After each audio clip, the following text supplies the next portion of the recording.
all the way through. Lamar didn't need to throw for a lot of yards. Look, these passing days he's having on these big days for Derrick Henry, etc. 216 for 21, 217, only 5 passes, incomplete, 2 touchdowns. This is exactly what you need. He's getting better and better. I kind of said that during the game. Just because you're great doesn't mean you can get better. Michael Jordan got better. LeBron James got better. Look, great players get better. Kobe Bryant got better. And that's exactly what's happening with Lamar Jackson. Even though he's been outstanding, this is, I think, passing is outstanding. And he understood the Steelers' rush, ran inside. And I'm sure he's more beat up doing that. But definitely good stuff from Lamar. Derrick Henry spearheaded the run game. That number is right. 186 yards on the ground, 2 TDs. What a pickup Derrick Henry has been. I mean, he's getting older. He's too slow. What a mistake that was by Dallas and Tennessee and these teams that didn't want to keep Derrick Henry on their team. I mean, this guy is just been phenomenal for them as well. Derrick Henry, I think, does everything on the field. Guys in the fourth quarter were making business decisions, not wanting to tackle him. Patrick Queen didn't want to talk about it. I'm sure because he would have got ran over by Derrick Henry. Derrick Henry runs everybody over. He was outstanding. No Zay Flowers in this one, but Isaiah Likely, 3 catches, 53 yards. This guy, phenomenal catching the ball out of the backfield. Definitely, I think, as weird as it sounds, I think whenever they move on from Pat Ricard, they might want to keep Isaiah Likely kind of in a everybody's thinking like it's going to be Andrews, but I can honestly see them paying enough money to Isaiah Likely to be interesting to see. He's going to have value on the open market, but I can actually see him in a Pat Ricard type role for that. Yeah, the Ravens and the Bills is the real Super Bowl. No, it isn't. 2 best teams, maybe, but that ain't the Super Bowl. We ain't counting that one, brother. That's the Super Bowl without the Lombardi Trophy. I hear you though. Average Joe Show podcast. Definitely check him out. He's hilarious. Him and Van. There's no other reason. They talk about old school wrestling and all the stuff like that. So definitely check that out if you haven't done that already. Daffy Owe has a sack as well. Look, they're now even saying, I even read an article this week where some of the best pass rush duos in the league is Kyle Van Noy and Daffy Owe, even considering that a weakness throughout the whole thing. So definitely that's really turned around. Owe definitely down the stretch, fantastic. He got 1 sack. Van Noy got 1 sack. The pass rush is outstanding. Manabuke getting double, triple team because of his ability to collapse the pocket. It's really opened up for those guys. Kyle Van Noy, just phenomenal setting the edge. That's something that a lot of football fans miss, but making sure those rush lanes are clear, guys don't get outside of them, maintaining the run and the pass. He's outstanding as well. Let's talk about the Squealers. Wow, man. Russell was at his last game as an NFL quarterback on Sunday. 20 on Saturday night, rather. 20 passes, rather, 29 yards, 270, 2 TDs. Russell's going to give you, if they bring him back, he's going to give you a decent season, but I don't know if that's going to help the Steelers much. I think I'm actually more of the mind of the thought that he might come back to Pittsburgh. I don't know what else Pittsburgh would do. I think they're kind of stuck, like Sam Darnold, Russell Wilson, Kirk Cousins, something like that. I mean, Russell might be as good a choice as they're going to get in the offseason. We will see what happens there. Another guy who I think he's probably played his last game as a Steeler, Najee Harris, going to be a free agent. He's not the guy. Najee Harris is built the part, big guy, can run over people. Guy who's a great Kansas City Chief, lives in the area. Guy named Barry Word back in the day. Christian Okoye, a big guy who can run. He just doesn't do enough. He doesn't check enough boxes in the modern NFL at running back to actually go ahead and be a great running back. Um, I think they're going to move on. We will see, though. I mean, they got some decisions to make. Another guy, George Pickens, they move on from. Pickens, I think, is a good receiver. Can he get his mind right? I mean, his post-game press conference was just, the Steelers just can't seem to get away from guys like AB, Chase Claypool, guys with just these bad attitudes. Deontay Johnson, they had trouble with. They have so many of these guys. His was the only offense they had on Sunday. He was the only offense they had. I mean, definitely. So, I mean, that's a consideration, man. But I don't think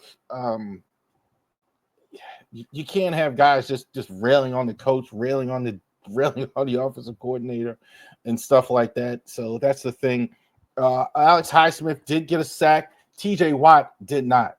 So Highsmith got a sack. I think I saw more pressure from him.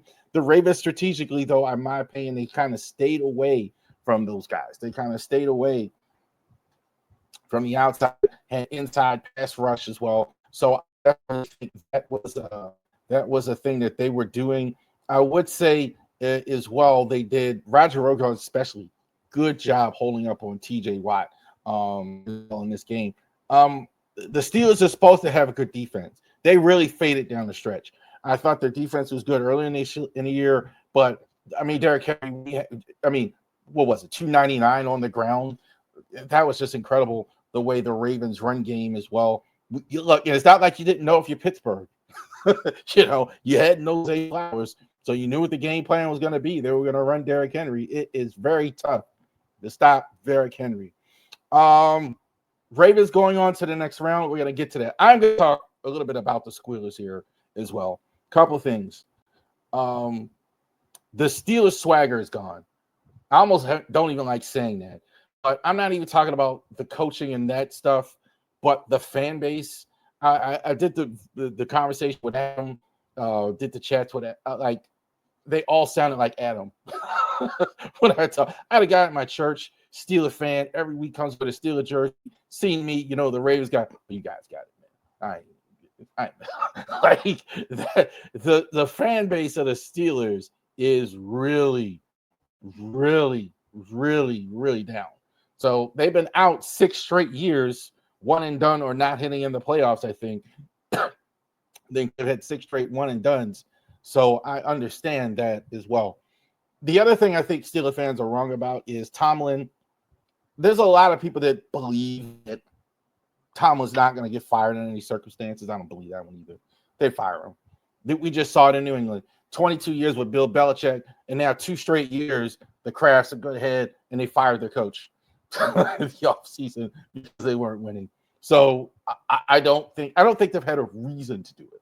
I think they're getting there, but there's an argument to be made as everything he's done to stay. But man, those fans as well. I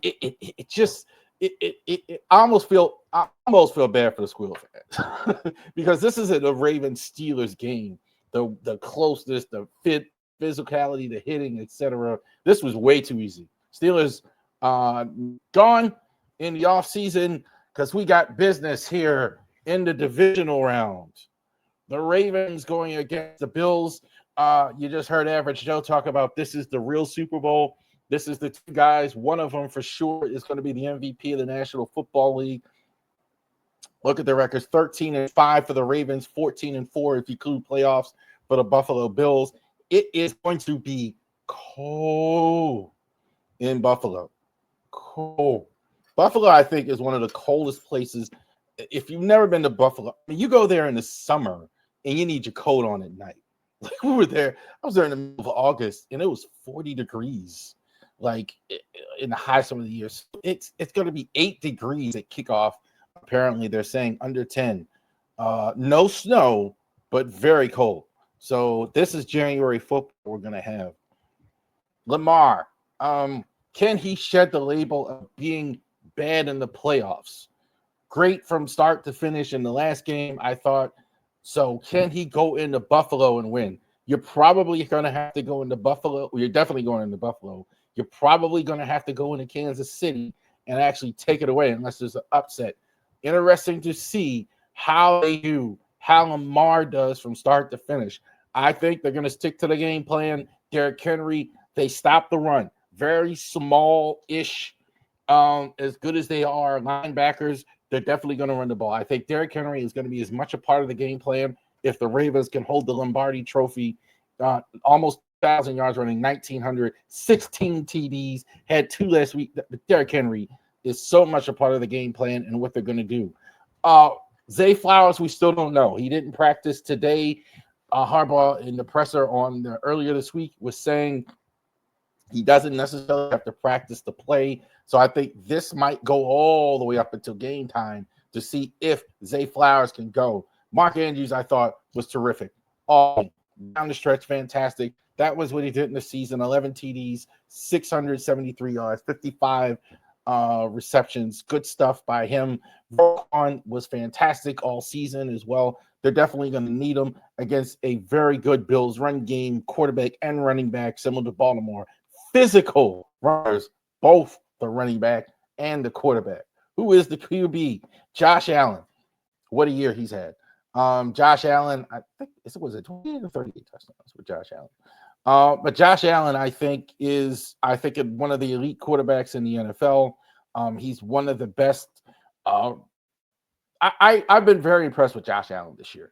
I think a lot of that, it was 28. So I think a lot of that with Josh Allen, the thing I concerned was the interceptions. Throws a lot of interceptions. He's really cut that down. He really struggled early in his career more than people remember without Stephon Diggs. No Diggs this year, and Josh Allen was really good. Runs the ball well with physicality, unlike Lamar. Not that Lamar can't, but Lamar doesn't really run people over. He's so fast. He's going to run somebody over in the run game. Big guy.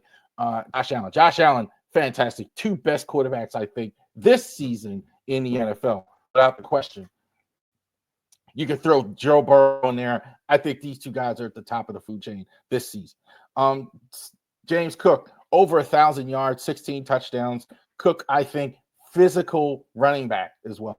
Definitely one of the reasons why they were able to survive Stephon Diggs and a lot of young receivers is the run game is now improved. It's not just Josh Allen running over people in the open field. They have you have James Cook, a big physical running back, not quite a Derrick Henry, because that's such a thing, but definitely he might be number 2 or 3. I mean, in terms of running people over. You might say Josh Jacobs, but I mean, somebody you want to see. Ravens do have size to match the size. That's going to be the game here. Can you do something against the Bills' run game? Can you go ahead and stop Josh Allen and James Cook from running over people and running the football in the game? You think the Ravens match up pretty good with the corners, but can they do something with these outstanding running backs? Khalil Shakur, 76 yards, 76 receptions, 821, 4 TDs. 7 in the game, yards after the catch, I think is as high as anybody but Jamar Chase. That's saying a lot. They went ahead and got Amari Cooper. We already talked about they got rid of Diggs. They drafted Keon Coleman early. This has pretty much been the guy to really break out. A lot of short stuff he can take to a distance. They use him similar to the Ravens, the way they used to use Zay more last year. More gadget stuff, more in motion. They're going to have to watch him as well. Definitely, they are going to target Brandon Stephens. I don't know how much he's going to be on secure, but Josh Allen, you can bank on the fact that they're going to stay away from Humphrey. They're going to stay away from Nate Wiggins. Throw more at Brandon Stephens. Let's see also too if Tre'Davious White gets more run in this game. So it'll be interesting to see. Milano, these are regular season tackles. He is an outstanding outside line 4-3 linebacker as well. Old school, little smallish, but very physical at the point of attack. I'm really curious to see how he holds up against a Derrick Henry. But this guy hits it's like the Ivan Drago line. Whatever he hits, he destroys. Hits with power and speed. So definitely it'll be interesting to see how he lines up as well. I think this would be a very good chess match for them as well. What is we already talked about him. Zay Flowers. Oh, put him back up there. Zay Flowers. Is he going to play? They're going to need to score because Buffalo's going to score. You're not going to have that you're not dealing with a pedestrian Steelers offense. You're dealing with an outstanding quarterback, good running back, solid offensive line. Buffalo as well. You know they're going to score some points. So any added firepower, you have your best receiver be using on the field. The X is Brandon Stevens. If we get a good game from Brandon Stevens, they'll beat the Bills for sure. Because that's the thing. They're going to target him for sure. They're not going to, when they are throwing the ball down the field, they're going to do that. They're going to look to Humphrey. Not a great receiving group for them. They did get, I think I already mentioned, they already got Cooper. They got Keon Coleman. They don't have a lot of studs, so I think it can be shut down. But Stevens has really struggled. I think in this game, if that happens, I think you could see them go to Tre'Davious White more in this one. Very possible. I think that the Ravens will do that in this one. I don't know who wins. I think the Ravens actually do edge it out. I think they're a better team than Buffalo. They definitely showed it earlier in this year. I don't think Buffalo has the horses to beat the Ravens. I think the Ravens can beat you anyway. They run the ball, obviously. The concern is Brandon Stevens holding up in the secondary. I think that's the biggest weakness, the biggest flaw in the secondary on the defense. And Lamar, can he get a good game here in the divisional round? He's really struggled a lot in these divisional round games. Even last year, lousy in the first half. Year before that, struggled. Had some good wild card games now, but here in this round, like to see it from Lamar. Let's say 27-24 Ravens over Buffalo, and this one, you crazy if you're going out to Buffalo if you're a Ravens fan to travel, because it's going to be cold. Good for you guys that are going to go out there and do that. Hopefully, we have a contest, our podcast that we're talking about the Ravens in the NFC Championship, like we were last year. And if it is an upset, we're going to know. If it is Houston, they win. The game is going to be in Baltimore.